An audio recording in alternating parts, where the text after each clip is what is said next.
अशोक जी अपनी पत्नी के साथ अपनी रिटायर्ड जिंदगी बहुत हंसी खुशी गुजार रहे थे। उनके तीनों बेटे अलग अलग शहरों में अपने अपने परिवारों के साथ रहते थे। उन्होंने नियम बना रखा था, दीपावली पर तीनों बेटे सपरिवार उनके पास आते थे। वो एक सप्ताह कैसे मस्ती में बीत जाता था, कुछ पता ही नहीं चलता था। कैसे क्या हुआ, उनकी खुशियों को तो मानो जैसे किसी की नजर ही लग गई। अचानक शीला जी को दिल का दौरा पड़ा। एक झटके में उनकी सारी खुशियां बिखर गई। तीनों बेटे दुखद समाचार पाकर दौड़े आए।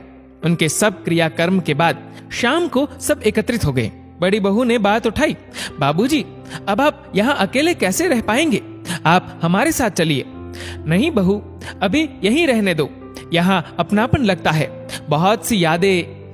कुछ कहते कहते वो चुप से हो गए।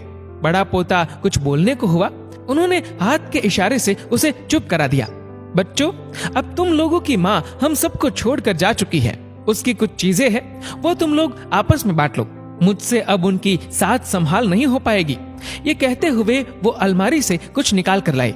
मखमल के थैले में बहुत सुंदर चांदी का श्रृंगारदान था। एक बहुत सुंदर सोने के पट्टे वाली पुरानी रिस्ट वॉच थी। सब इतनी खूबसूरत चीजों पर लपक से पड़े। छोटा बेटा जोश में बोला, अरे ये घड़ी तो अम्मा सरिता को देना चाहती थी। अशोक जी धीरे से बोले, और सब तो मैं तुम लोगों को बराबर से दे ही चुका हूँ। इन दो चीजों से उन्हें बहुत लगाव था। बेहद चाव से कभी कभी निकाल कर देखती थी, लेकिन अब कैसे उसकी दो चीजों को तुम तीनों में बांटू। सब एक दूसरे का मुंह देखने लगे। तभी मंझला बेटा बड़े संकोच से बोला, ये श्रृंगारदान वो मीरा को देने की बात करती थी। इतने में छोटा बेटा भी बोल पड़ा, पिताजी, ये घड़ी माँ अक्सर सरिता को देने की बात किया करती थी, पर समस्या तो अब भी बाकी ही थी।